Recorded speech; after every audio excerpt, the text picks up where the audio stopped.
عام انسانوں میں سے انسان دشمنی کا جن کا سب سے بڑا رول ہے، میں ان کی 2000 سالہ تاریخ کا آپ کے سامنے نقشہ رکھنا چاہتا ہوں۔ ان 1400 سال کا تو میں نے صرف 4 آپ کو پوائنٹس بتائے۔ موسیٰ سے عیسیٰ تک 1400 برس علیہ الصلوۃ والسلام، 2 مرتبہ عروج، 2 مرتبہ زوال، اشیریوں کے ہاتھوں پٹوائی، بابلیوں کے ہاتھوں پٹانا، گریکس کے ہاتھوں مرمت، رومنس کے ہاتھوں مرمت۔ یہ جو 2000 سال ہے، کیونکہ اب تو ظاہر بات ہے 21ویں صدی شروع ہو گئی، 20 صدیاں حضرت مسیح کو پوری ہو گئی۔ پہلی بات نوٹ کیجئے، حضرت مسیح کی پیدائش ہے سن 1 قبل مسیح۔ یہ نقطہ آپ نے کبھی سنا ہے یا نہیں؟ جب ملینیم کا سلسلہ شروع ہوا تھا پچھلے سال، تو میں نے بیان کر دیا تھا کہ ایک عجیب حساب کے اندر انہوں نے غلطی کی ہوئی ہے۔ حضرت مسیح کی پیدائش ہوئی 25 دسمبر کو، سن انہوں نے شروع کر دیا، جو اس کے بعد جنوری آئی تو پہلا سال شروع ہو گیا۔ اگر جنوری سے پہلا سال شروع ہوا تو یہ 6 دن جو ہے تو اس کے پچھلے سال میں تھے، لہذا کہا جائے گا کہ Jesus Christ was born 1 year before Christ, BC۔ تو 1 قبل مسیح میں حضرت مسیح کی پیدائش ہوئی۔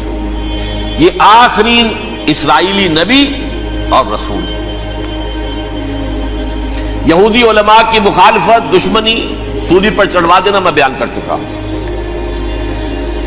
سن 33 عیسوی میں، جبکہ حضرت مسیح کی عمر 33 برس تھی، اللہ تعالیٰ نے انہیں زندہ آسمان پر اٹھا لیا، لیکن یہودیوں نے اپنے خیال کے مطابق انہیں سولی پر چڑھوا دیا، ان کی موت واقع ہو گئی۔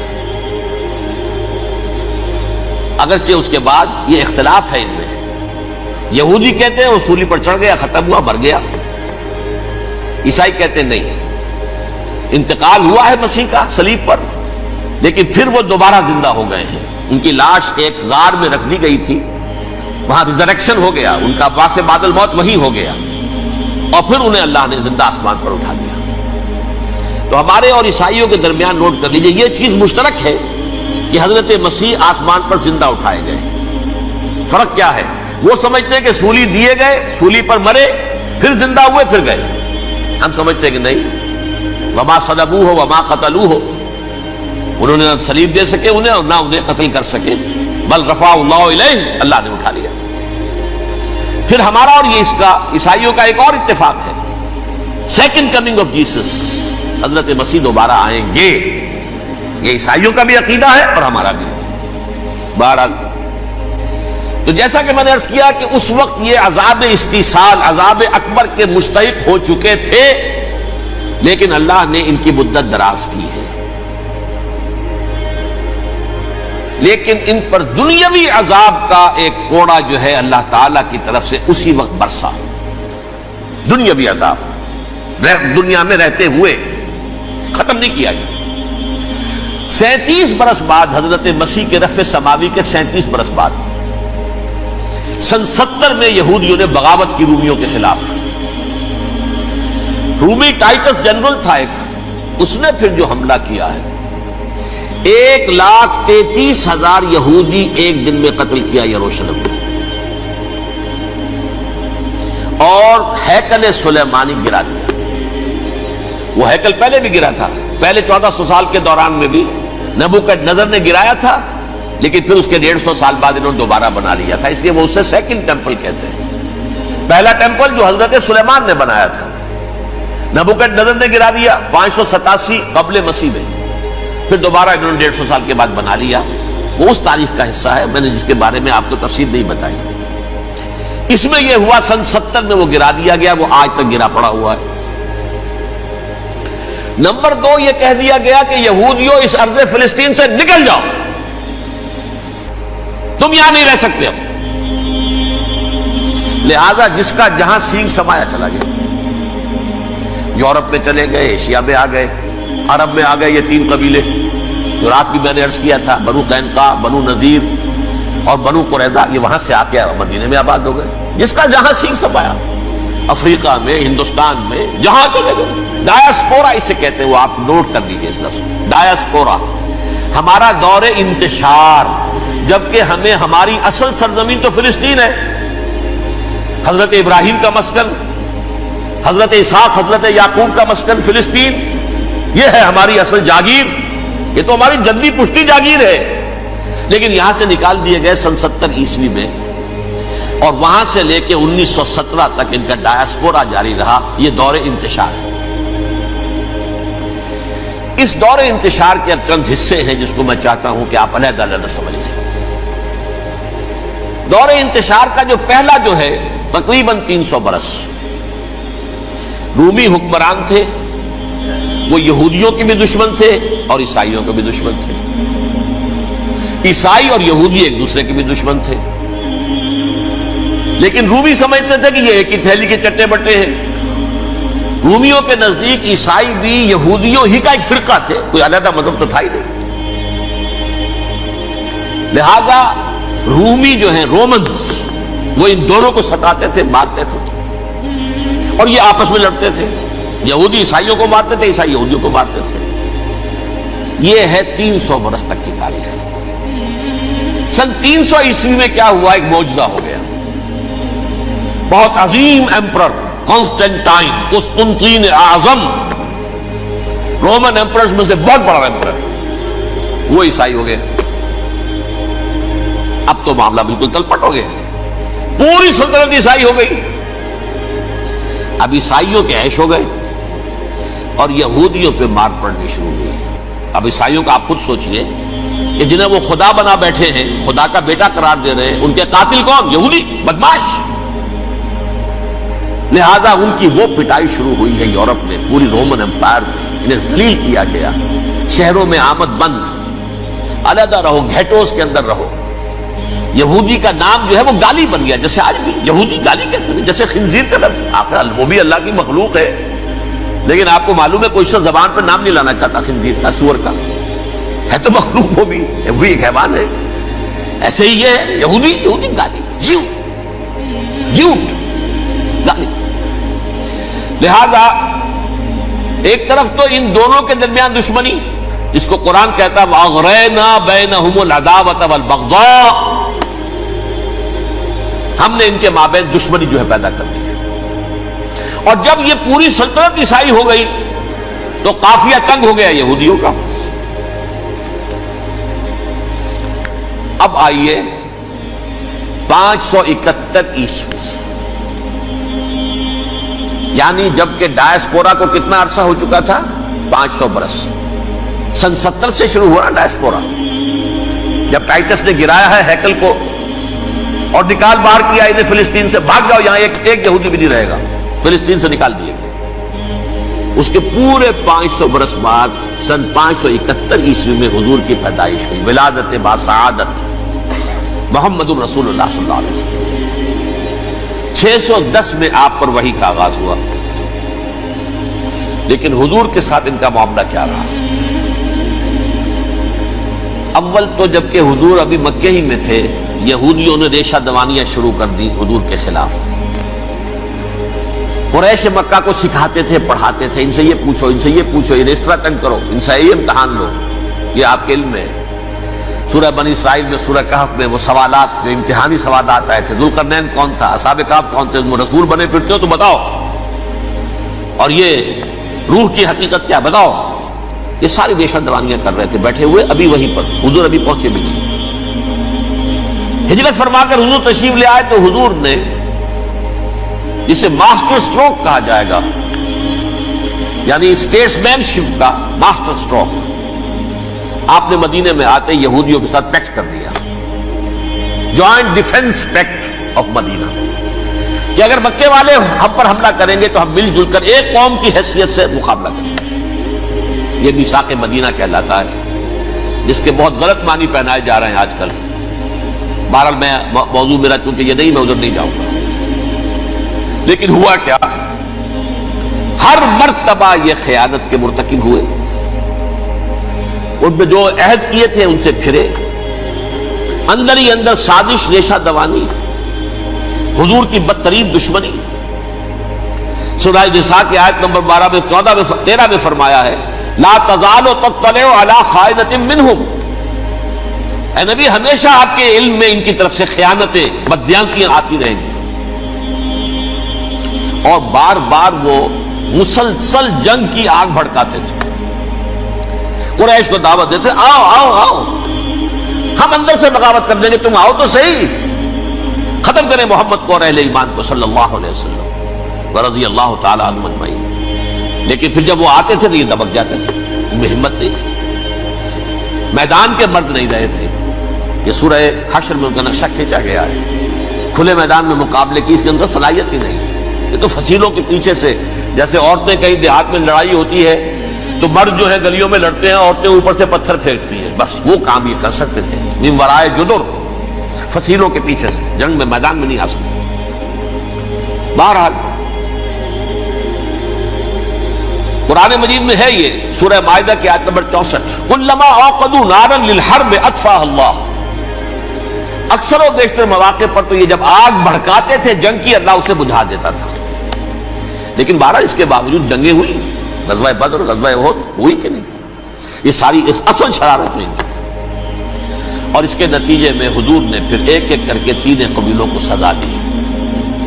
غزوہ بدر کے فوراً بعد بنو قینقاع نکالے گئے مدینے سے, غزوہ احد کے فوراً بعد بنو نذیر نکالے گئے, اور غزوہ احزاب کے بعد بنو قریظہ نکال دیے گئے.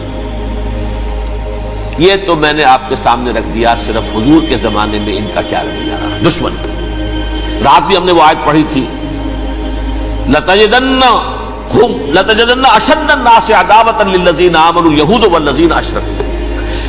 اہل ایمان کی دشمنی میں شدید ترین تم پاؤ گے یہودیوں کو اور مشرکین. مشرکین بھی بعد میں ہے, پہلے یہودی.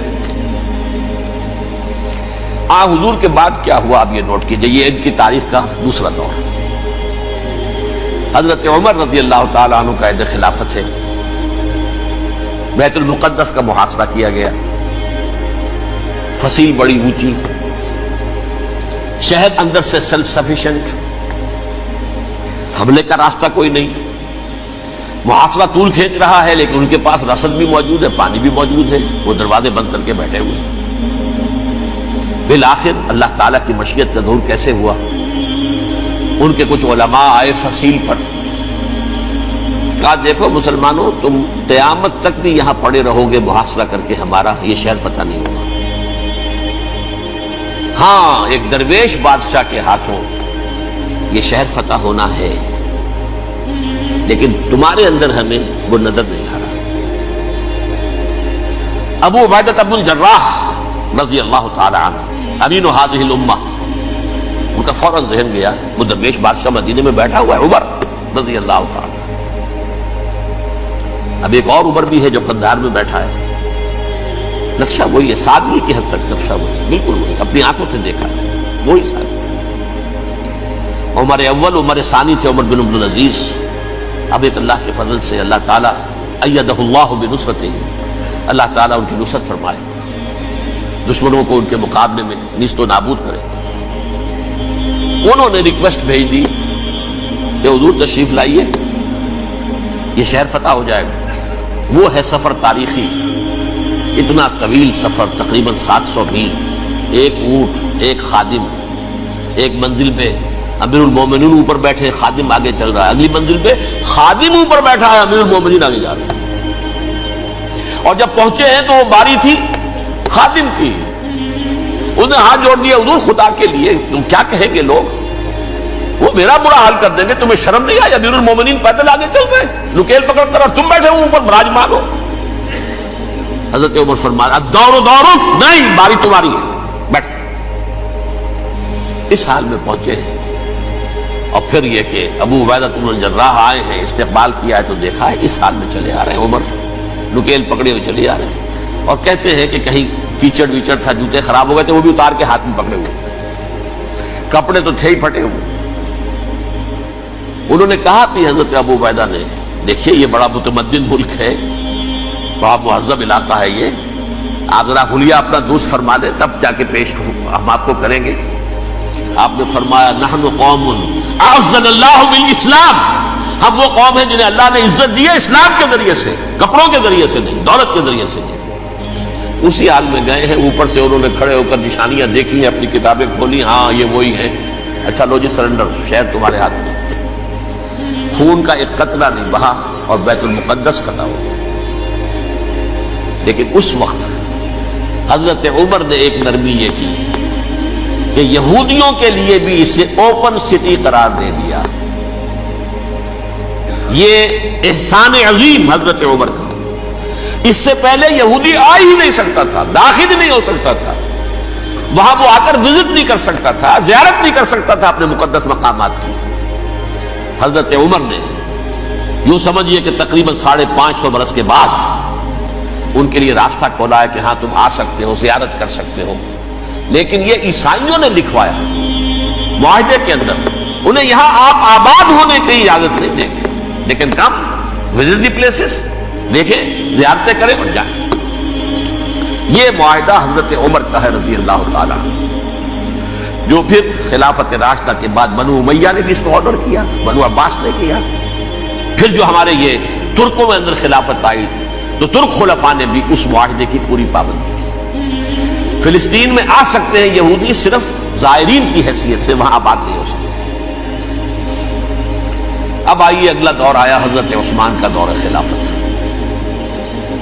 یہ ہے وہ وقت کہ اب یہود نے امت مسلمہ کی پیٹھ میں چھڑا ٹھوکا. وہ کیسے؟ ایک یہودی عبداللہ ابن سبا اسلام کا لبادہ اوڑھ کر آ گیا، معاشرے کا جائزہ لے لیا. ان میں بنو ہاشم اور بنو امیہ میں جو پرانی کشاکش تھی اس کے کچھ نہ کچھ جراثیم باقی ہیں. اگر ان کو ذرا بھڑکا دے تو مسلمانوں میں انتشار پیدا ہو جائے. کہا یہ عثمان کون ہے؟ یہ تو بنو امیہ میں سے ہے، یہ حق تو بنو ہاشم کا ہے، خلافت ان کے پاس ہونی چاہیے، محمد کے تو رشتہ دار وہ ہے صلی اللہ علیہ وسلم. عوام الناس کے اندر بات پھیلنی شروع ہوئی. پھر ایک بڑی سازش کے انداز میں حضرت عثمان کے خلاف پروپیگنڈا، حضرت عثمان کے جو عاملین تھے، گورنر تھے، ان کے خلاف پروپیگنڈا، اور ایسی ہوشیاری کرتے تھے کہ کوفے میں کوفے کے حاکم کے خلاف کچھ نہیں کہنا. اجی مصر میں یہ ہو رہا ہے، اجی شام میں یہ ہو رہا ہے، اجی یہ جو عثمان ہے وہ یہ کر رہا ہے، یہ ظلم ہو رہا ہے، یہ لوٹ مار ہو رہی ہے، یہ خیانتیں ہو رہی ہیں. اب نہ تو اس زمانے میں مینز آف کمیونیکیشن، کیسے تصدیق کریں؟ افواہیں تو آپ آج کراچی کے اندر شروع ہو جائے تو پتہ نہیں چل سکتا کسی کو کہ کیا اس میں صداقت ہے، کیا جھوٹ ہے. اور بری بات جو ہے فطرت انسانی کی کمزوری ہے، وہ فوراً قبول کرتا ہے. کسی کے بارے میں اچھی بات ماننے کو تیار نہیں ہوتا، لیکن بری بات تو فوراً تیار. بہرحال یہ فتنہ انہوں نے اٹھایا، حضرت علی کی الوہیت کا فتنہ اٹھایا، حضرت عثمان کے خلاف الفتنۃ الکبریٰ برپا کیا. حضرت عثمان شہید ہوئے. اس کے بعد 5 برس تک مسلمان ایک دوسرے کی گردنیں کاٹتے رہے، باہمی خانہ جنگی ہوئی. امت کو وہ زخم لگایا ہے جو آج تک جس سے خون رس رہا ہے. یہ شیعان عثمان اور شیعان علی تھے جو بعد میں پھر سنی اور شیعہ ہو، اور آج تک فتنہ کس نے جگایا؟ ایک عبداللہ ابن سبا یہودی اور اس کے کارندے، شیطان کا ایجنٹ، اور انسانوں میں سے بھی اس کے جو بھی حواریین تھے اور شیطانوں کے اندر سے بھی تھے، انہوں نے بھی اس آگ کو بھڑکایا. یہ آپ سوچ لیجئے کہ یہ کس نے وہ زخم لگایا؟ یہودی. اگلا دور آیا، خلافت راشدہ ختم ہوئی، بنو امیہ کا بھی دور کافی گزر گیا. طارق ابن زیاد 712 عیسوی میں حملہ کرتے ہیں اسپین پر. اسپین اس وقت عیسائیت کا بہت بڑا گڑھ، بڑے کٹر ترین عیسائی جو ہے وہ اسپین میں تھے. لہذا یہودیوں کی وہاں بہت پٹائی ہوتی تھی، بہت پٹائی ہوتی ہے. میں بتا چکا ہوں، دشمنی تھی ان کی تو چلی آ رہی تھی عیسائیوں کے ہاتھوں یہودیوں کی. وہ تو سن 300 عیسوی سے ایمپرر کانسٹنٹائن کے بعد سے شروع ہو گئی تھی. اس حوالے سے یہودیوں نے اس وقت چالاکی یہ برتی، کچھ راستے واسطے بتائے، کچھ مدد کی طارق ابن زیاد کی. طارق ابن زیاد نے انہیں اپنا محسن سمجھا. ہسپانیہ فتح ہو گیا تو یہودی چونکہ محسنین کی فہرست میں آ چکے تھے، انہیں بہت اقتدار نصیب، بڑی سپورٹ مسلمانوں نے دی. ان کے بڑے بڑے علماء جو ہیں اسی دور کے اندر پیدا ہوئے، بڑے بڑے تھنکرز ان کے اسی دور میں پیدا ہوئے. بن گوریون جو کہ ایک وزیر اعظم تھا اسرائیل کا، اس نے یہ لکھا ہے اپنی کتاب میں، Muslim Spain was the golden era of our diaspora. وہ ڈائسپورا جو 70 عیسوی سے شروع ہوا تھا اور 1917 عیسوی تک جاری رہا ہے، اس میں سے گولڈن ایرا ہمارا جو تھا وہ مسلم اسپین تھا، ہسپانیہ میں بیٹھ کر ہم عیش کیے. لیکن وہاں سے انہوں نے اور جو کچھ کیا، یہ تو داستان کے تو بہت سے گوشے ہیں، لیکن میں جس اسٹریٹ لائن میں چل رہا ہوں اس کے اعتبار سے ایک بات سمجھ لی. وہاں بیٹھ کر انہوں نے اب عیسائیت کی پیٹھ میں چھرا گھونپا، پروٹیسٹنٹ مذہب پیدا کیا، تقسیم کر دیا. جیسے شیعہ سنی کی تقسیم، عبداللہ ابن سبا، رومن کیتھولک اور پروٹیسٹنٹ کی تقسیم، یہودی علماء. ہوتا کیا تھا، ہسپانیہ کی یونیورسٹیاں ہیں، کارڈووا میں ہے، ٹولیڈو میں ہے، گریناڈا میں ہے، غرناطہ، قرطبہ، تولیتلا، اور وہاں آتے تھے لوگ. فرانس سے چلے آ رہے ہیں نوجوان پڑھنے کے لیے، جرمنی سے چلے آ رہے ہیں، اٹلی سے چلے آ رہے ہیں. تین ہی ملک قریب ترین پڑھتے ہیں سینٹرل جو یورپ کے ہیں. یہاں پر جو ہے وہ اسلام جو نور پھیلا رہا تھا اس سے بھی مستفیض ہوئے. جہالت کے جو ہے پردے ان کے وہ چھٹے. اس کے ساتھ ہی وہ یہودی وہاں ان کے اندر جو جراثیم داخل کر رہے تھے وہ اس عیسائیت کے خلاف بغاوت تھی جو اس وقت دنیا میں عیسائیت اس وقت تھی. پوپ کا راج تھا دنیا میں اس وقت. یورپ میں جو عیسائیت تھی اس میں ایک طرف بادشاہ تھے، لیکن بادشاہوں کی حیثیت وہاں پر یوں سمجھ لیجئے کٹھ پتلیوں کی تھی، اصل قوت پوپ کے ہاتھ میں تھی.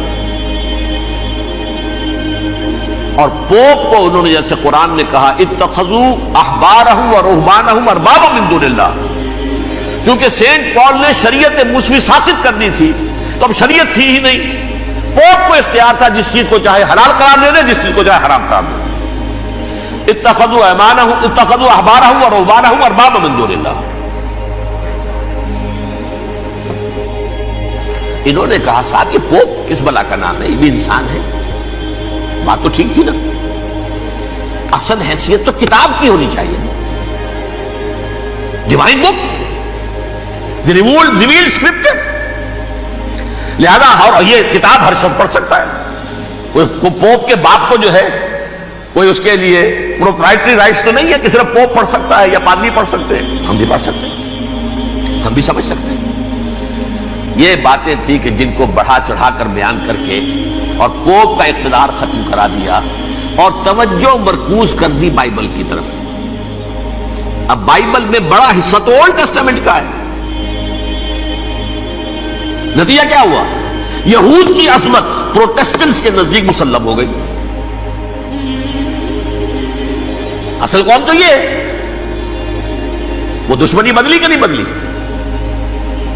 موسیٰ کے امتی یہ ہے، تورات موسیٰ کو دی گئی، ابراہیم کی نسل یہ ہے.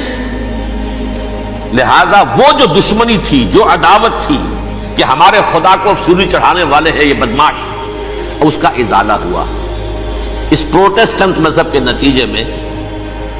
یہ میں اب آپ کو بتاتا ہوں کہ ایک نتیجہ وہ نکلا ہے جسے برٹرنڈ رسل نے بیان کیا ہے. اس کی کتاب ہے ان پریز آف آئیڈلنس، صفحہ 108.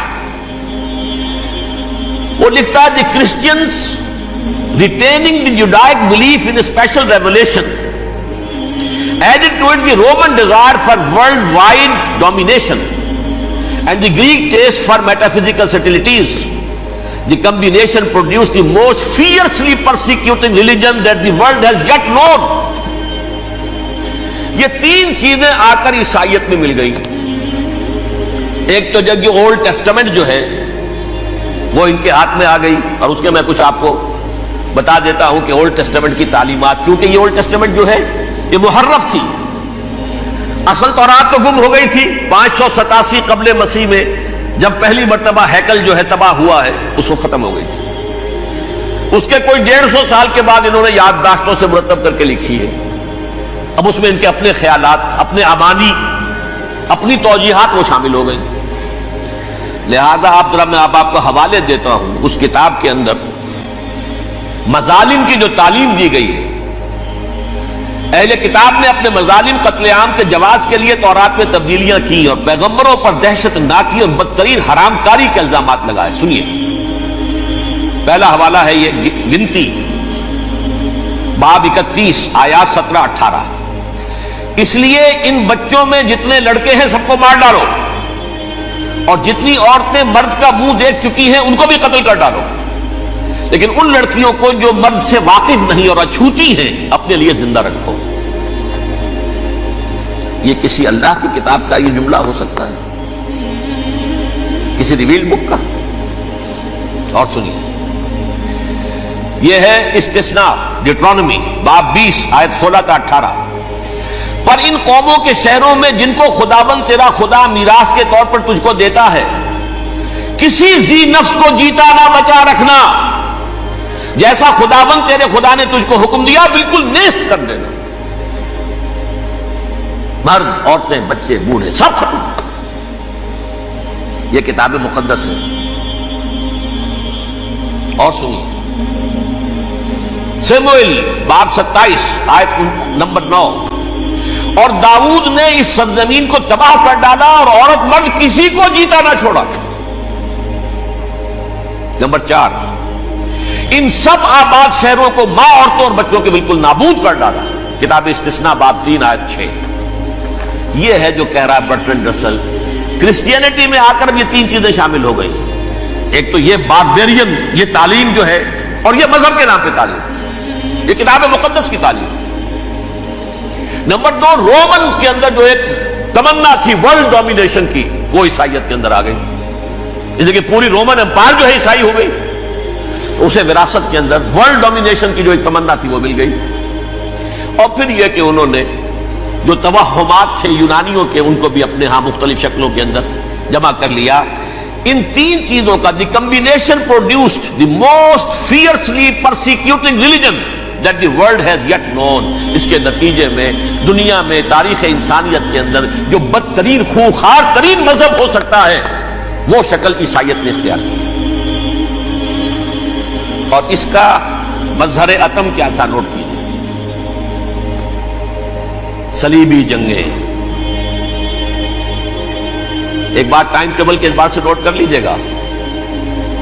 فرسٹ ملینیم ختم ہوا، سیکنڈ شروع ہوا. ان کے 1000 سال ختم ہوئے تو 11ویں صدی میں سیکنڈ ملینیم شروع ہوا تو پہلی صلیبی جنگیں ہوئی. لاکھوں مسلمان قتل کیے. صرف یروشلم کے اندر اتنا خون بہایا ہے کہ خود ان کے ہسٹورینز لکھتے ہیں کہ جب ان صلیبیوں نے جب گھوڑوں کے ساتھ وہ چل رہے تھے گلیوں میں تو ان کے گھوڑوں کے گھٹنوں تک خون کی ندی بہ رہی تھی. جہاں سے گزرے ختم کرتے چلے گئے، آبادیاں کی آبادیاں ختم کر. اگرچہ اس کروسیڈ میں گیہوں کے ساتھ گھن بھی پسا، یہودی بھی بہت مارے گئے. یہ فرانس سے، جرمنی سے جب یہ کروسیڈرز آ رہے تھے 3000 میل کا سفر طے کر کے آئے تھے. سوچئے تو صحیح، اربن ثانی پوپ جو تھا آگ لگا دی تھی اس نے پورے یورپ کے اندر. شرم سے ڈوب مرو، تمہارے مقدس علاقے مسلمانوں کے ہاتھ میں. انفیڈلز، یہ کافر، یہ مرتد، یہ ملحد. مسیح جہاں پیدا ہوا، مسیح کو جہاں سولی دی گئی، وہ کہاں ہے؟ ان کے ہاتھ میں. وہ آگ لگائی ہے. 3000 میل کا فاصلہ.